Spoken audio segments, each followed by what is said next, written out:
All right, so we've laid the foundation. You understand what copywriting is. You understand how people work. You understand how businesses interact with them and how that value exchange works. Now we're going to dive into an important skill that's going to set you apart from everyone else inside of the field, right? This is going to help you avoid a major mistake that most new copywriters make. It's going to give your writing significant potency. It's going to increase the quality of everything you do. So without further ado, or any other French words, as I like to say, let's move into the actual content here. So research. Research is the mark of the professional copywriter, right? So let's imagine for a second right now, you blink and you open your eyes, all of a sudden, boom, you find yourself jumping out of a plane in the middle of the night over Normandy in the 1940s, right? You're parachuting behind German lines with the 101st Airborne Division, and you are 100% certain that when you land, you will be surrounded by the enemy from the moment your boots hit the ground.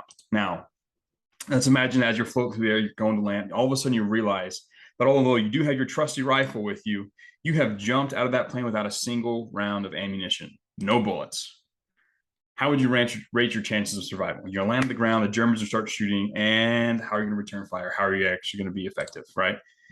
If you sit down and try and write persuasively, if you try and write that email, that Facebook ad, that landing page, or whatever, without doing your research beforehand, it's exactly like running off into a gunfight without any ammunition. It doesn't matter how skilled of a writer you are, if you don't have the ammunition of an understanding of that customer, their world, the way they describe their problem. If you don't understand that or have done the research to understand that person, their problem, their situation from their terms, if you haven't collected that information, there's nothing to feed into your skill set of copywriting. There's no way for you to actually write in a way that's effective, right? Yeah, a rifle without bullets is just a baseball bat, right? Not as effective. So most copywriters, though, they get excited. They sit down, oh, cool, I'm gonna write this thing, I'm gonna write this sales, and they sit down and start trying to write because they get to finally do that thing that we like to do, because writing's fun, right? Once you actually get in the flow of it, dude, writing is a blast, right? But a lot of people jump into it too early, just start slinging words in that Google Doc, and they usually hit walls. Their copy is empty. Professionals first research. They sit down, and the first thing they do is they do the research. They seek to understand the avatar, they seek to understand the problem, and that gives them the information they need to then sit down and intelligently write in a way that's going to resonate with that customer, that is going to motivate them, that is going to direct them in the correct way. So what do we look for when we do our research, right? We've talked about how important it is. Let's talk about how to actually do this stuff, right? So essentially, you're looking for this information, right? You're going to try to determine who your target market is.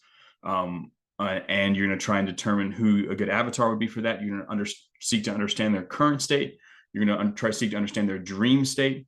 You're going to identify their key roadblock, the thing that's actually keeping them from getting what they want. And then you're going to understand the solution, that sort of if-then, that's going to give them the thing that they actually like. And you understand what the product is and how to frame it in a way that fits in with this sort of map of reality and fits in with helping them get from their current state to their dream state as quickly and easily as possible, right? So the first thing, obviously, target market. You're going to ask yourself, what kind of person is going to get the most out of this product and service? Who's going to get the most out of it, right? Who are the best current customers and with the highest LTV? If you're sitting down working with a client, you're going to want to sit down and identify, okay, who's your best customers, right? If you could clone one of your current customers 1,000,000 times, who would you pick, right? That's the person you want to start with. What you want to identify, of this group of guys that are really good customers, or gals, or whatever, right? This group of current customers that are great. Do they have any attributes they share in common? Is there one sort of type of person? You want to identify the target market. If you're sitting down with an offer that you haven't done research on yet, or you are sitting down with a potential client, so you don't have access to all their best customers, you're gonna have to make your best guess, right? You're gonna go based on the current testimonials, the people that look like they're getting the most out of it, and sort of make your hypothesis of what the target market is. Or you're just gonna guess. You're gonna say, okay, this is the product, this is the service. I kind of understand a little bit. I'm assuming that this type of person is the one that's gonna be the highest value customer. It's the one we want to identify. You get to kind of choose who your target market will be, and then if you write for that target market, that type of person will respond. You can basically kind of reverse engineer or choose your target market to some extent, and just by deciding who you would like to work with, right? It's extremely important. Start with target market. Once you've identified who your target market is, then you want to create your avatar. And we've already talked about how to create an avatar based on based on like sort of the context clues you get from a product. We've talked about how to do it. You've done this already, so you know how to do this. The next step is then you do create that avatar. You sort of dial in who you're going to be writing to. You give yourself some context, and you're going to have to go out and find out some information about these people, right? You're going to try and understand what their life history is, understand a day in the life. You're going to check and see based on the context clues from the things that they write online or the conversations you have with them, what their values are, what outside forces they feel run their life, that sort of stuff, right? Once you've identified your target market and your avatar, then you move to your current state. Now you're going to recognize these questions. These are some of the questions you've already looked at, right? You're going to look for what's painful or frustrating their current life of their avatar with their current situation before they get into that product, before they start changing their life. What do they not like about that previous life? What annoys them? What do they fear? What do they lie awake at night worrying about, tossing and turning in the middle of the night? That's a good question to get your mind going. How do other people perceive them, right? So like, what's their status? Like, how do their friends, family, and relatives perceive them? How do authority figures perceive them? How does the opposite sex like perceive them? How do they perceive themselves? That's an important point. What lack of status do they feel like when they move through the world? Like, do they feel like they don't have very like what's their status? Do they lack status? Do they wish they had more status? What insults do they feel from the world as they move through their life with their current problem, right? And the key thing here is during your research, you're going to want to find the words that they use to describe their pains and frustration. Now, this is extremely, extremely important. Let me explain why. You see, a copywriter who talks at a person will have a certain level of influence. But copywriters who can enter the conversation that is occurring in the mind of their prospect or the reader, sort of get inside and speak the same language or say the same things or at least identify the same things that they're actually saying to themselves about all this stuff in their head, right? Like the person who can, the copywriter or marketer who can do that, they gain instant authority, instant trust, and instant rapport with that reader. The reader then becomes convinced that this person understands their problem, their situation, and then any kind of solution that they recommend, they are going to inherently believe that it will work for them just because they know that the person who is recommending it understands them on a deep level, right? And this is an important point too, as a marketer, you don't create desire. We don't convince somebody to want something or convince someone to want to hate something about their life. We just find the things that they already dislike, the things they're already thinking in their heads, that are already current frustrations and pains, and we just amplify it, right? So your job in this research is to identify what those things actually are. What are the things right now in their current life? What are their current pains and frustrations?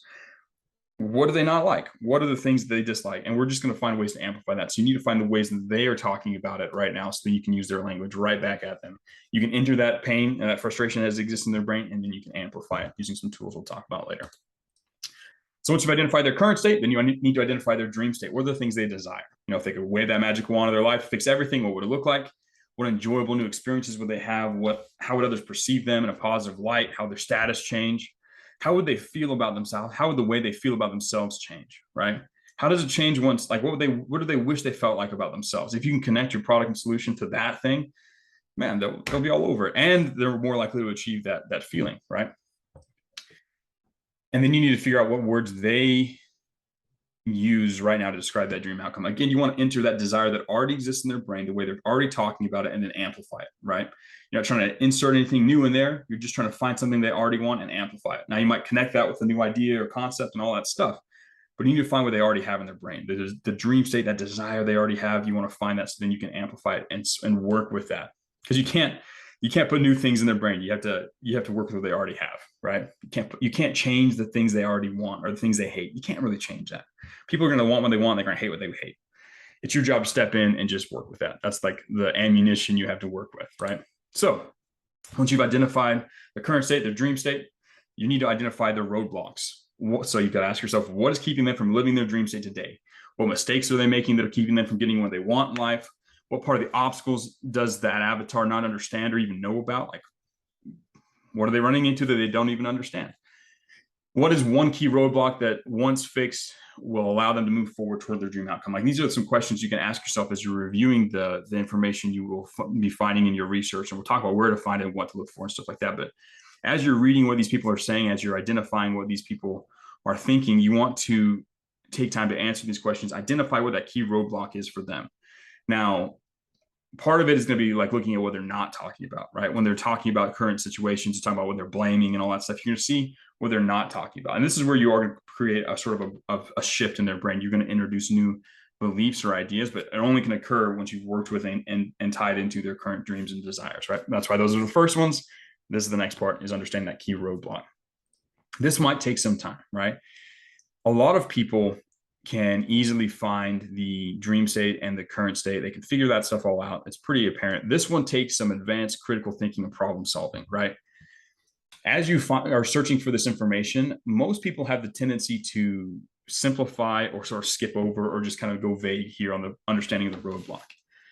If you don't understand their key roadblock, you will not be able to adequately persuade them, right? If you cannot reveal the key issue that's keeping them from getting what they want, and then that corollary solution. If you're vague or unsure about how this all works, it's going to be impossible for you to position the stuff that you're presenting, the communication that you're doing in a way that's exciting, builds curiosity, all that stuff. It's almost impossible to do so if you don't understand the key roadblock that's keeping them from getting what they currently want. Once you understand that, then you can actually take all that desire and put them in the right place. You can't skip over the stuff. You can't get vague. You want to be as detailed and as accurate and as crystalline as possible with each of these elements. You need to understand how they all connect together. There can't be any gaps. There can't be any leakages. You have to understand the flow of the ideas here. Once you understand that roadblock, then you just flip it. You have to understand the solution. It's just the other side of that coin. The inverse of the roadblock is the solution, right? What does the avatar need to do to overcome that key roadblock? What actions do they need to take? What's the solution to that roadblock? They probably don't know it, right? If they don't know it, they don't know how to execute on it, or they don't have the tools to execute on it. Again, this can be distilled down into that if they insert solution, do this thing, then they will be able to insert dream outcome, get the thing that they want, right?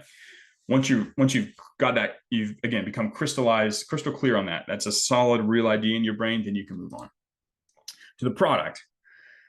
Now, this is where research really comes in handy. You need to understand, how does the product actually help the avatar implement that solution? Because again, they might know their key roadblock. They might know their key. They might know their key, the key solution, like thing that they need to do, but they might not have the tools or the ability to do it.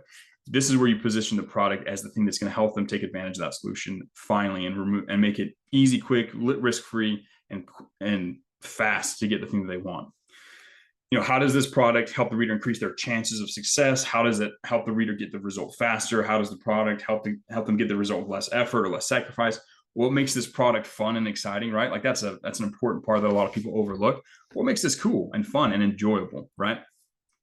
What does your target market like about related products, and what do they dislike and hate about different products? So one of the things you'll be doing is you'll be going out and finding similar or related products that solve that problem for that same avatar, that they help them overcome that same roadblock, get the same outcome. You're going to look at that, and you're going to find out, what do they really, really like about these products? And those are those aspects of things they like. That might be something you want to incorporate in the way you present your product. But almost more important is you want to identify the things that they currently hate about the existing solutions that are out there in the world, right? Because if they hate those things about that product, and you show that your product does it in an opposite way, you know, it flips that thing that they hate, or removes that part of the problem, or makes it to where it's not this, but it's this actual thing that they like, you flip it on them from something they hate and something that they like, then you're going to stand out competitively compared to the other products. Your product will now look like it has all the answers and has that problem taken away, right? You know, imagine like you're going to buy a car, and all the other models are cool, but the AC isn't that great, right? Like they're fast, they're awesome, they're amazing. They're super comfortable, all this stuff, but the AC kind of sucks. And then there's this other one product that has all those same things. It's got the fast car, all cool looks, comfortable seats, but the AC is awesome, right? Which one is the person most likely going to buy? Unless there's some other, big important reason, people are going to pick the one that has that one thing that they like. So you want to identify any opportunities that exist in the market so you can exploit them when you create your product, right? So where do you go to find all this information?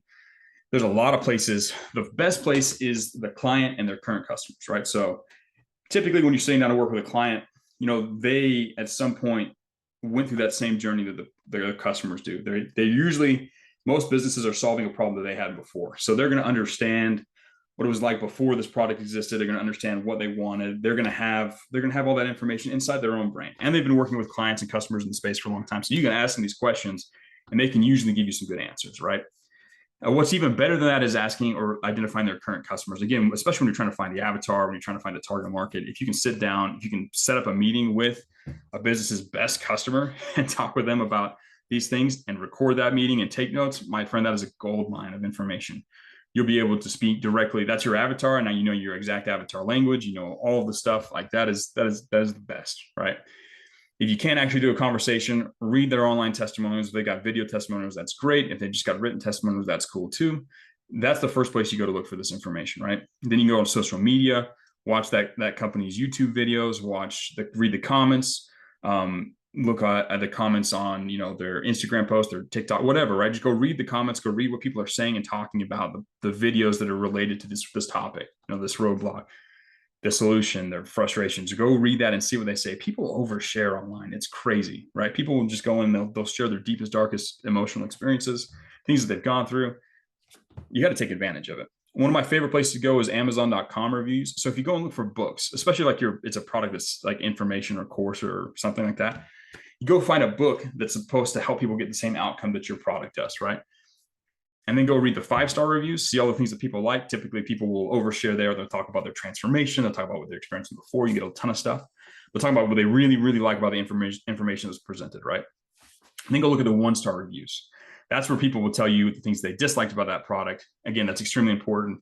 You get a lot of cool information there. You identify opportunities to help people that are underserved currently. Another place to go look online is Reddit. There's community subreddits for almost any sub niche or avatar that exists out there.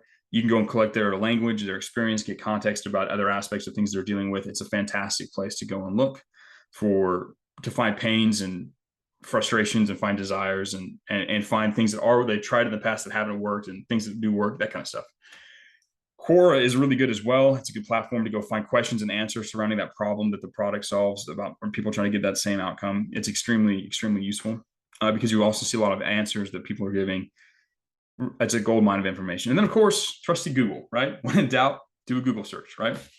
There's ways even to filter your results by just like forums and like discussion boards and stuff like that. Again, if you just Google things, you know, Google the customer, use that same customer language as you've identified these other sources and throw it in Google, you'll find all sorts of cool opportunities to just mine through people oversharing and talking about their problems and desires and their roadblocks and solutions. And you'd be surprised what you can find online, right? And again, this is going to take some time, right? You're going to go out and you're going to comb over the internet to try and find this information. Now, I'm going to do a walkthrough video where I show you some examples of like looking at through some of these different places to go find this information, so you can kind of get a feel for what it looks like. But you're going to sit down and you're going to do this research before you do any serious writing, right? It's like that old Abraham Lincoln quote. You know, if I only had an hour to chop down a tree, I would spend the first 45 minutes sharpening my axe. This is extremely, extremely applicable here, right? If you want to write and persuade on a deep level, if you want to communicate and build rapport with people, if you want to have the ability to show up to any market online, any industry, and put together a copywriting plan, an internet marketing plan that resonates with people, takes advantages of gaps in the marketing, and persuades people at the deepest level, and are able to then ascend them up higher than anybody else up a value ladder. Doing your research is extremely important, and this is something you definitely need to do before you start writing, but something you continue to do as you move through working with a particular brand or running your own brand, right? You're going to continue to be mining the world for this sort of information so that you can continually refine your message and improve your message so it continues to persuade at a deeper and deeper level. Research is key. Research is a way to stand out from the masses and to persuade deeply. And again, I'll be doing a walkthrough. You'll be doing some practice research to go out and learn how to gather this information. This is something that will set you apart from anybody you end up competing with on that global level as a marketer.